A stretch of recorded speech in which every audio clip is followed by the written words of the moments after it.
Hello കൂട്ടുകാരി, മലയാളി മോമിലേക്ക് നിങ്ങൾക്ക് വീണ്ടും സ്വാഗതം. ക്ലീനിങ് ചാലഞ്ചിൻ്റെ 14ാമത്തെ ദിവസത്തെ ടാസ്ക് ആയിട്ടാണ് വന്നിരിക്കുന്നത്. ഇന്ന് നമ്മുടെ ടാസ്ക് എന്ന് പറയുന്നത് മെൻസ് വാർഡ്രോബാണ് ഓർഗനൈസ് ചെയ്യണേ. ആൺകുട്ടികളുടെ കലമാരയിലെ ഡ്രസ്സുകൾ എങ്ങനെ നമുക്ക് ഓർഗനൈസ് ചെയ്യാം, അതിനുള്ള ഓർഗനൈസേഴ്സും കാര്യങ്ങളൊക്കെ ഒന്ന് ഷെയർ ചെയ്യാം. അപ്പം നമ്മൾ ഇത് ചെയ്തു കൊടുക്കേണ്ട ആവശ്യമില്ല, അത് അവർ സ്വയമായിട്ട് ചെയ്യേണ്ട കാര്യങ്ങളാണ്. എന്നാലും നിങ്ങൾക്ക് കുറച്ച് ടിപ്സും ട്രിക്സൊക്കെ കിട്ടാനാണ് ഇങ്ങനെ ഒരു വീഡിയോ ഷെയർ ചെയ്യണത്.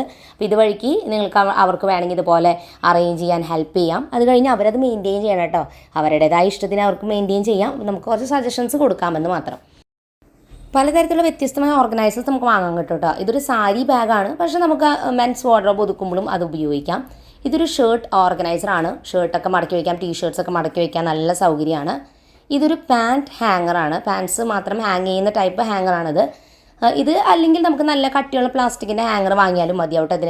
അതാണ് കുറച്ചും കൂടി എനിക്ക് ബെറ്ററായിട്ട് തോന്നിയത് ഇതിനെക്കാട്ടും. പിന്നെ ഇത് നമ്മുടെ ഷെൽഫിൽ അധികം തട്ടുകളൊന്നും ഇല്ലാന്നുണ്ടെങ്കിൽ ചെറിയ ഐറ്റംസ്, ചെറിയ ഡ്രസ്സ് ഐറ്റംസൊക്കെ ഓർഗനൈസ് ചെയ്ത് തരംതിരിച്ച് വെക്കാൻ ഈ ഒരു ഓർഗനൈസറും ഉപകാരമാണ്. പ്രൊഡക്റ്റ് ലിങ്കുകളൊക്കെ ഞാൻ ഡിസ്ക്രിപ്ഷനിൽ കൊടുത്തിട്ടുണ്ട്, നിങ്ങൾക്ക് ചെക്ക് ചെയ്ത് നോക്കാം. ഫ്ലിപ്കാർട്ട് പ്രൊഡക്ട്സിൻ്റെ ലിങ്കുകളാണുള്ളത്, മീഷോ പ്രൊഡക്ട്സിൻ്റെ ലിങ്ക് ഞാൻ ഡിസ്ക്രിപ്ഷനിൽ കൊടുത്തിട്ടുണ്ട്.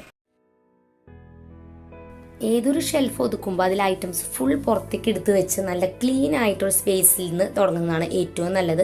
ഏറ്റവും ബുദ്ധിമുട്ടേറിയ പണിയും അത് തന്നെയാണ്. ആ മടക്കി വെച്ച തുണികൾ എല്ലാം തരം തിരിച്ച് അത് വൃത്തിയിൽ മടക്കണം എന്നുണ്ടെങ്കിൽ അങ്ങനെ മടക്കി എടുക്കുന്നതാണ് ആദ്യത്തെ ഏറ്റവും വലിയ പണി. അത് കഴിഞ്ഞ് ഓർഗനൈസ് ചെയ്യാൻ വലിയ പണിയൊന്നും വരുന്നില്ല. അപ്പോൾ നമുക്ക് എന്തായാലും ഞാൻ ഓൾറെഡി കുറേയൊക്കെ മടക്കി വെച്ചിട്ടുണ്ട്, ചിലതൊക്കെ ആകെ ഇതായിട്ട് കിടക്കുന്നുണ്ട്. അപ്പോൾ അതൊക്കെ ഒന്ന് ക്ലിയർ ചെയ്ത് മടക്കി തരം തിരിച്ച് വെക്കാൻ പോവാണ്. അപ്പോൾ തുണികൾ ഓർഗനൈസ് ചെയ്യുമ്പോൾ പലപ്പോഴും എനിക്കായാലും പറ്റുന്നൊരു കാര്യം, വീണ്ടും പഴയ ഒരു അവസ്ഥയിലേക്ക് ആവും കുറച്ച് കഴിയുമ്പോഴേക്കും. ഭയങ്കര ബുദ്ധിമുട്ടാണ് തുണികൾ ഓർഗനൈസ് ചെയ്ത് അതുപോലെ മെയിൻറ്റെയിൻ ചെയ്ത് കൊണ്ടുപോകാന്നുള്ളത്. അതിൻ്റെ ഒന്നാമത്തെ ഏറ്റവും വലിയ കാരണം എന്ന് പറയുന്നത് തുണികൾ അധികമായതുകൊണ്ടാവാം പലപ്പോഴും നമുക്ക് ഓർഗനൈസ് ചെയ്യാൻ പറ്റാത്തത്.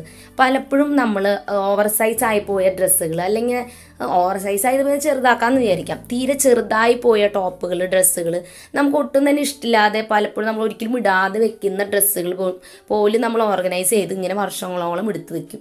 അപ്പോൾ അതിലും നല്ലത് അത് ഒന്നിങ്ങനെ അത് ആർക്കെങ്കിലും ഉപയോഗിക്കാൻ പറ്റുമെന്നൊക്കെ ഡൊണേറ്റ് ചെയ്യാം, അതെടുത്ത് മാറ്റുന്നതാണ് നല്ലത്. അതിങ്ങനെ അതിൽ ഫോൾഡ് ചെയ്ത് വെച്ചിട്ട് പ്രത്യേകിച്ചൊരു പ്രയോജനം എനിക്ക് തോന്നുന്നില്ല. മാത്രമല്ല അത് സ്ഥലം മെനക്കെടുത്താണ്, നമുക്ക് ഇരട്ടി പണിയാണ്. നമ്മൾ ഉപയോഗിക്കുന്ന തുണികൾ നമുക്ക് ആവശ്യമുള്ള സമയത്ത് കിട്ടുമില്ല.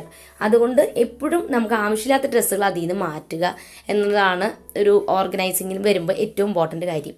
രണ്ടാമത്തെ ഒരു ചെറിയ കാര്യം എന്ന് പറയുന്നത്, നമ്മൾ തുണികൾ മടക്കാൻ അല്ലെങ്കിൽ ഇങ്ങനത്തെ ഒരു ഓർഗനൈസിങ് ഒക്കെ സെലക്ട് ചെയ്യുന്ന ടൈം എന്ന് പറയുന്നത് നമ്മൾ നല്ല റിലാക്സ് ചെയ്തിരിക്കുന്ന സമയത്ത് എടുക്കുക. അതായത് നമ്മുടെ ബാക്കി വീട്ടിലെല്ലാ ജോലികളും കഴിഞ്ഞ് സമാധാനമായിട്ട് ഇരിക്കുമ്പോൾ ഈ ഒരു ജോലിയിലേക്ക് എടുക്കുമ്പോൾ ആ തുണികൾ മടക്കുമ്പോൾ വളരെ സോഫ്റ്റായി നല്ല റിലാക്സ് ആയിട്ട് മടക്കി വെക്കുമ്പോൾ നമുക്കൊരു സ്ട്രെസ് റിലീഫും കൂടിയാണ് തരുന്നത്. അപ്പോൾ ആ തുണികൾക്ക് ആ കെയർ, നമ്മൾ എന്താ പറയുക, ഇത്രയും നന്നായി യൂസ് ചെയ്യുന്ന ആ തുണികൾക്ക് ഒരു കെയറും കൂടിയാണ് നമ്മൾ കൊടുക്കുന്നത്. അപ്പം ഞാൻ ഈ തുണികളെല്ലാം തന്നെ തരം തിരിച്ച് വെച്ചിട്ടുണ്ട്. ഇനി ഞാൻ അതിൽ തീരെ എടുക്കണ്ടാത്ത ഐറ്റംസ് ആയിട്ട് വരുന്നത്, ഇപ്പോൾ വെള്ളമുണ്ടൊക്കെ നമ്മൾ എപ്പോഴും ചേട്ടൻ യൂസ് ചെയ്യാറില്ല. അപ്പോൾ അതൊക്കെ ഞാനൊരു സാരി ബാഗ്, ഞാൻ മുൻപ് ഇത്രയും കൂടി വലിയ സാരി ബാഗ് ഉപയോഗിച്ചിരുന്നു, പക്ഷെ അത്രയും വലുത് വേണ്ടായിരുന്നു. കാരണം ചേട്ടന് അത്ര അധികം എൻ്റെ അത്ര പോലെ ഡ്രസ്സുകളില്ല. അപ്പോൾ ഇതൊരു സ്ക്വയർ ഷേപ്പിലുള്ള സാരി ബാഗ് പോലത്തെയാണ്, അതുകൊണ്ട് കുഞ്ഞീതുമാണ്. അത്യാവശ്യം തുണികളൊക്കെ വെച്ച് വരുമ്പോൾ ഒരു സ്ക്വയർ ഷേപ്പ് അതിന് വരും. പിന്നെ ബാക്കിയുള്ള കുറച്ച് പാൻസ്, കുറച്ച് ടീഷർട്ട്സൊക്കെ എപ്പോഴും ഉപയോഗിക്കാത്തതും കൂടി ഞാൻ ഈ സാരി ബാഗിൽ ഒതുക്കി വെക്കുകയാണ്. അപ്പോൾ ഏതാണ്ട് ആ ഒരു ഏരിയ ഒതുക്കി കഴിഞ്ഞു. ഇത്രയും മാത്രമേ മതിയാവും. പാൻറ് തൂക്കാനായിട്ട് ഒരു 12 എണ്ണത്തോളം ഉണ്ട്.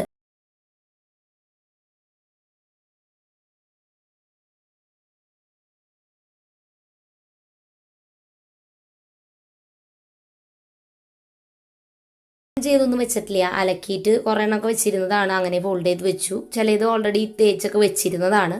ഇനി വരുന്ന സമയത്ത് ഉപയോഗിക്കാനനുസരിച്ച് തേച്ച് വെക്കാറുള്ളൂ. കാരണം തേച്ച് വെച്ചിട്ട് കാര്യമില്ല, കുറേ കഴിഞ്ഞ് വരുമ്പോഴേക്കും അതൊക്കെ ഇങ്ങനെ ലൈൻസ് പോലെ വെറുതെ അങ്ങനെ ആയിട്ട് വരും. അപ്പോൾ അതിൽ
ആയിട്ടുണ്ട്. നമ്മൾ അതിന് വേണ്ടി ഓർഗനൈസേഴ്സ് ഒക്കെ ഉപയോഗിച്ച് കാരണം ഈ ഒരു ഷെൽഫിൽ അത്യാവശ്യം കാറ്റഗറിയൊക്കെ തിരിച്ച് നമുക്ക് വെക്കാൻ പറ്റിയത്. കാരണം ഇതിനാകെ ഹാങ്ങിങ് സ്പേസും കുറച്ച് മടക്കി വെക്കാനുള്ള സ്പേസ് മാത്രമേ ഉണ്ടായിരുന്നുള്ളൂ.